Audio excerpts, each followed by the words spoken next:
Hello, my beautiful besties, and welcome to another segment of Your Reaction. It's a segment of the show where I talk to guests who tell us how songs played a huge part in their lives the first time they heard it. Today, I'll be talking to a guest called Bennett. By the way, if you want to appear on this segment as well, you join my Patreon channel. The link and the address is below the page here. You can see it there. You join and you see how you go about it. So, without much further ado, let's go see Bennett. So, hello, besties, and welcome to another edition of well, it's a reaction this time, but I have a guest who is going to talk about a particular song and how it's changed their lives or how it had a big impact on their life the first time they heard it. Today, I've got Bennett on the show, and he is going to be talking about the song from Isaac Hayes, theme from Shaft. This will be the particular performance he saw in 1971 for the Academy Awards. So, hi Bennett, how you doing? Good evening. How are you, Harry? Not bad at all. So, this song, theme from Shaft, we all know it. You know, it's a classic. It's a great song, one of the best soundtracks ever. Yes. What in particular, is so special about this Academy Awards performance that you saw? Yeah, it's a story. We all have songs we love, and I love this song. It's perhaps, in my opinion, one of the greatest compositions of the 20th century. There are so many elements, as you know, as we'll hear a little bit, but there's more to it. When I was 10 years old, I was watching the Academy Awards. You know, that's our annual, movie, best picture, best soundtrack, so on and so forth. And the theme from Shaft was up for best soundtrack. And as was the custom, they had the various performers come on the show and perform the song. And Isaac Hayes, his turn came on, and I was a 10-year-old kid watching this, and I was blown away by various things. As you'll see, even before he comes on, there were these crazy dancers. Again, I was 10 years old. I didn't know what was going on. These women, it was 71, but it almost looked like they were in the disco era, leotards and hair and doing all sorts of acrobatics and crazy stuff. You were a very naughty 10-year-old, I'm sorry to say. Well, aren't we all? I was drawn to it. It was just weird and interesting. And then I heard the music, and then Isaac Hayes comes out sitting behind an organ, being pushed by two guys, it was a chariot or something. And he's wearing gold chains. He's shirtless, but wearing gold chains. And this was just such a powerful and unusual image. What is this all about? Okay, I'll tell you what, Ron, let's just pause there and go and see a bit of that, and we'll come back. Okay.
Wow. I cannot believe that I missed this. How I didn't see this, I swear to you, man. That is one of the most that's one of the craziest things I've ever seen. A Exactly. performance like that. Um, Yes. that should have been at the Grammy Awards, I think, not the because Well, I think that should have gotten a bigger audience. That's incredible stuff. yeah. You had never seen that before, right? I swear, I'm Yeah, yeah. amazed how I missed that. Well, it was big news. It made the papers. People were outraged. What is this black man doing without a shirt and wearing chains?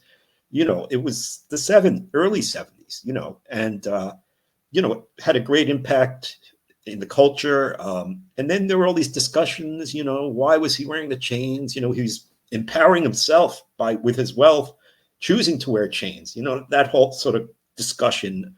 But then there was, the music itself, and I believe it was not live. I think it was dubbed or whatever you call it.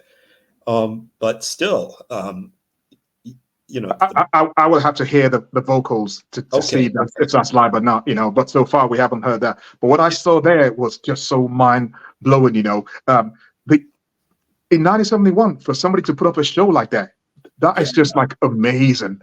Well, You yeah. know, I mean, that was towards the end or the hippie time, and cultural mores were loosening in some ways, but that was pretty provocative, wouldn't you say? yeah, I think it's more of that. I think you're being like very, very kind there with your Yeah. words.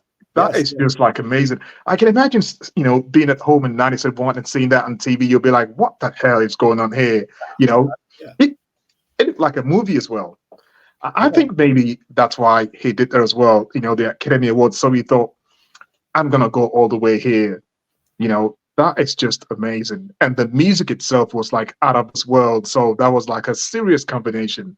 Yeah. Fantastic. And for you to say that there was like a big discussion. Oh, yes. Everyone was talking about it, not only within the households, but on the TV, commentators, what's going on here? Guy was almost without a shirt off.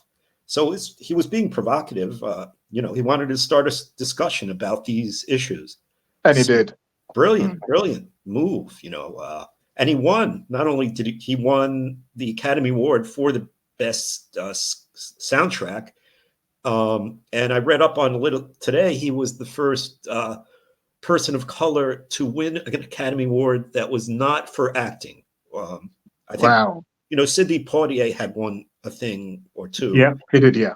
Yeah, but as far as non-acting, he was the first.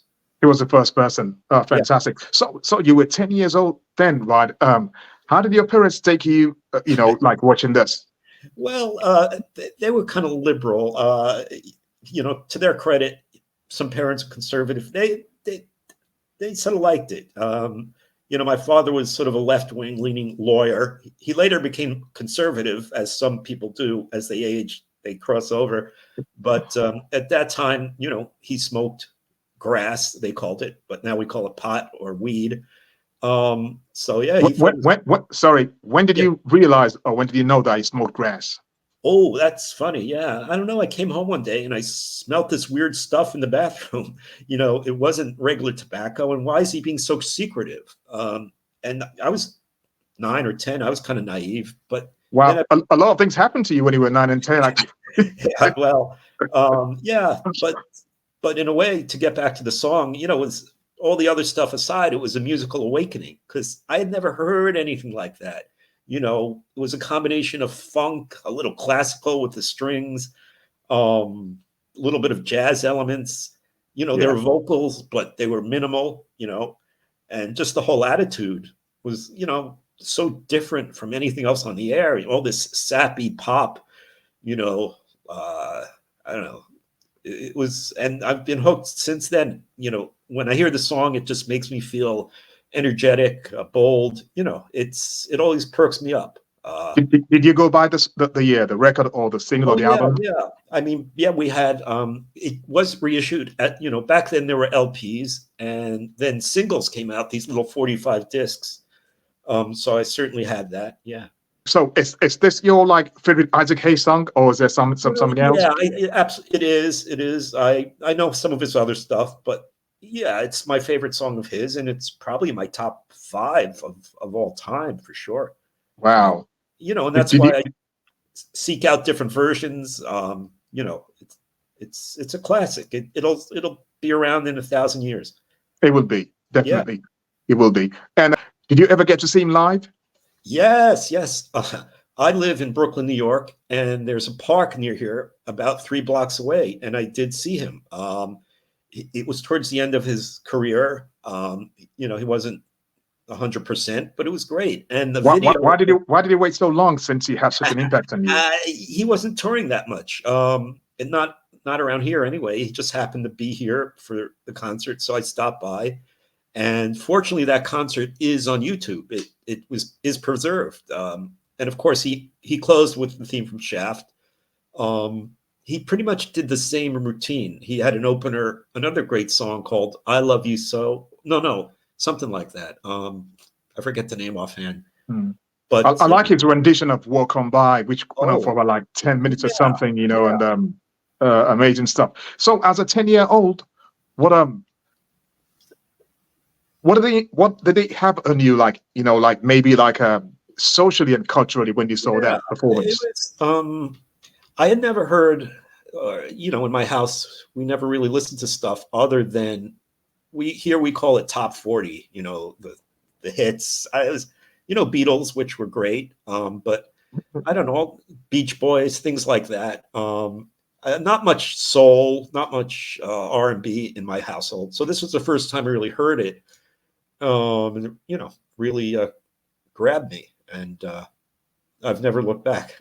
You became thanks to the Academy Awards. Yeah, absolutely. And did you get to see the movie itself? They didn't want to make you see the movie itself? Yeah. I was too young. I believe it was rated R. You would have to be 17. It's a bit violent. Have you seen it? There's murders and bad language. It wasn't. Well, maybe in 1971. Seen it. Now I think I saw the movie like I don't know, when I was about like 11, 12 as well. I don't know. I think in 71 there were like much more violent, movies on all those like blaxploitation movies, where it was like brutal. I think this one was a bit more, and it had humor as well, if you remember as well. Yeah, it was. And it was shot, another thing I like about the movie itself, it was shot in and around in New York City, where I live. And I always like seeing movies where you recognize places. Yeah. Exactly. 10, what now? How many years later? 50 years later. Wow. And I can recognize some of the things. Times Square, the opening scene, I think, where he's walking across the street and a car almost hits him, a cab, and he gives him the finger or something like that. Can I just ask a quick question, right? Because that opening scene, right? It reminds me of Saturday Night Fever. Was that also in New York? Yes, Brooklyn. Yeah, that is a good analogy. Yeah, where Tony's walking down the street. You're talking about. Yeah. Yep. Well, that Saturday Night Fever is a whole different culture. That's the Italian American culture in Brooklyn, where I am now, and that's a particular neighborhood called Bay Ridge. And I could go on and on, but the movie Saturday Night Fever was based on a story in a magazine called The Tribal Rights of Saturday Night, about how kids in this neighborhood in Brooklyn would all get primped and, go to the club and show off. So yeah, I can get you that article. It's fascinating. Was that you? No, not at all. Not at all. I was more the studious type. I wouldn't say I was a nerd, but I approached being a nerd. I don't know. I think if you liked what you saw with Isaac Hayes, you couldn't be a nerd. I think you must have been a fashionista when when in your younger days. Yeah.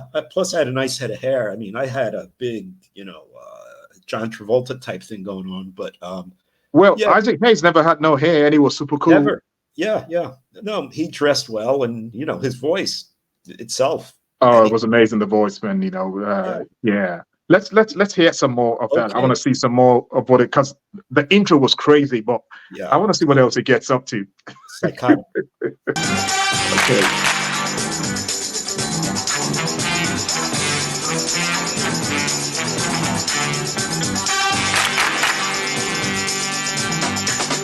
Who's the black private dick that's a sex machine to all the chicks? You're damn right.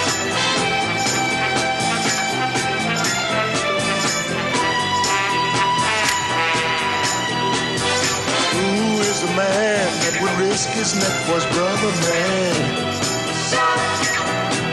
Can you dig it?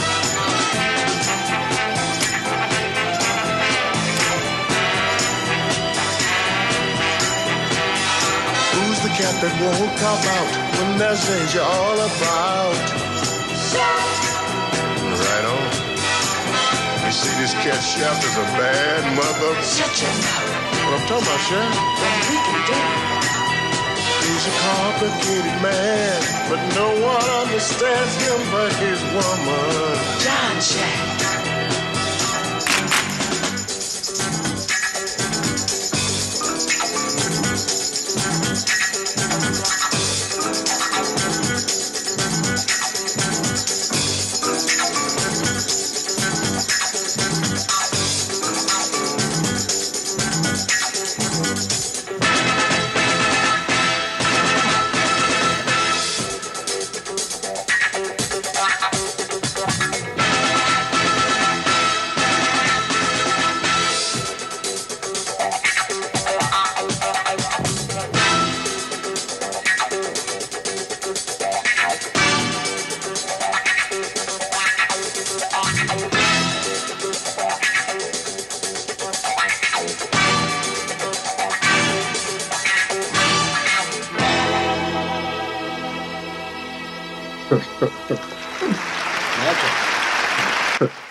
Wow, amazing stuff, and the incredible Mr. Sammy Davis Jr. as well. That must have been a great time. All those amazing people on TV, and you are right.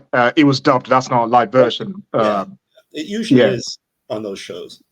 Yeah, but all the same, it was fantastic. And as you said, that song had a bit of everything. There was classical, there was like jazz, there was funk, there was soul. The horns were just like incredible. The strings, and that guitar, guy going, the wah-wah guitar is. Oh God, that intro, the wah-wah guitar was just like ridiculous. That song should have won anything that it was like, like nominated for. Amazing, and I'm glad it did. Because I think it won the Grammy as well. I can't imagine it didn't. Yeah, but it won the Grammy as well. So the Grammy, Oscar, that's not a bad not a bad little combination at all. It was fantastic. I really love that. And so I was just gonna say, since did you introduce the song to anyone at that time when you were 10 years old? Maybe like some friends or anything? No, they all heard it because everyone watched the Academy Awards. I mean, back then there were only 6 or 7 TV channels. Every single person would tune into it. Yeah, there was nothing else, and so everyone saw that. And so at school, you were all talking about it at school next day. Yeah, I guess I was 5th grade. Absolutely, what were those strange dancers? I was that black guy not wearing a shirt. Where I was wearing chains. You can imagine. I was going to say you can't imagine, but you probably can. How unusual, people found the whole thing. And you see Sammy Davis, he was genuinely moved. He was blown away, right? And he's a show business veteran. He's another guy. I mean, tremendously. He could sing, dance, play the drums. He's unfortunately he played the drums, he played the piano, he played the xylophone, he played the sax. He was ridiculous. He's a freak. I think he needs to be tested, man. People don't remember him now, but he was permeated my childhood. He was always on the talk shows. He had his own TV show, talk show, and he was in movies. He was in Porgy and Bess. That's a great clip. Tap dancer. He started in show business when he was 5 or so. I know. He fed the whole family. At that age, all that pressure on your neck. His dad and his brothers, they were all like, in work because of him. Amazing stuff. Yeah, amazing. Yeah. And he lost his eye. He got death threats because he married a white woman. I mean, what a life. He converted to Judaism. I mean, crazy stuff. Yeah, I'm amazed that there hasn't been like a biopic about this man, actually, Sammy Davis. It's a shame, but no one really remembers him. I don't think it was. There's a whole story. I know, there are 3 movies waiting to be made on this man. But, he's not like a Muhammad Ali who everyone knows anymore. he's sadly forgotten, as so many of these older showbiz types are. Which, not to plug your channel, but I do enjoy, your YouTube, bringing back some of those old stars from the 40s and 50s. Thank you. You're going to hear those, or that Cab Calloway thing with the Nicholas brothers. Oh, fantastic. Yeah. Yeah. I get a buzz, when I finish recording, because I record at night, most times it's hard for me to sleep because, I'm on such a high, Yeah, makes sense. Yeah, so I have fun too making these things, and you guys are all wonderful because I enjoy the comments. I learn from you guys because I always go to the comment section so I can learn. You'll tell me stories about songs when it happened and all that. Yeah. So that's why I'm so glad to be doing this segment as well. Oh, it's great. We all and have it's fantastic. Stories. Everyone has their favorite song, and there's usually a story behind the song, right? Yeah, absolutely. So thank you very, very, very much, Bennett. Yes. It was fun. For me to discover this tonight, I need to thank you for that. I don't know how I missed this. Yeah, amazing stuff, man. Show everyone. It's beyond belief. Yeah, it is. Totally. Thank you so much for stopping by. I hope you had fun as much as I did. Yes, I did. I will see you on the TV. Yeah, and hopefully I'll see you again maybe next month. You'll I hope so. Give us something else again. Oh, I have a long list. Oh yeah, I'm excited. Can't wait. Have a good night. So thank you very much. Bye-bye. See you later. Bye-bye. Okay, guys. So there you have it. There was another guest, Bennett, who came with this amazing performance by Isaac Hayes. I don't know how I missed that performance. Incredible stuff, man. And it was wonderful to see and hear the song through the eyes of a 10-year-old. How it was for him then. That's just fantastic. I really enjoy that. I love stories like this, and I hope there's many, many more to come in this segment. If you're interested and you have you want to share a story of a song that had so much impact in your life the first time you heard it, and maybe still influences you right now, then you can do so. You can do so by becoming a patron on my channel. The link is right here at the bottom of the page, and when you come on, you'll see the procedures anyway. It's very, very easy. And then we shall have you, and we shall have your beautiful videos and your thoughts. And I look forward to having you here. My name is Harry. Stay cool, stay safe, stay beautiful in your hearts and soul. And I'll see you all next edition. Take care. Bye-bye.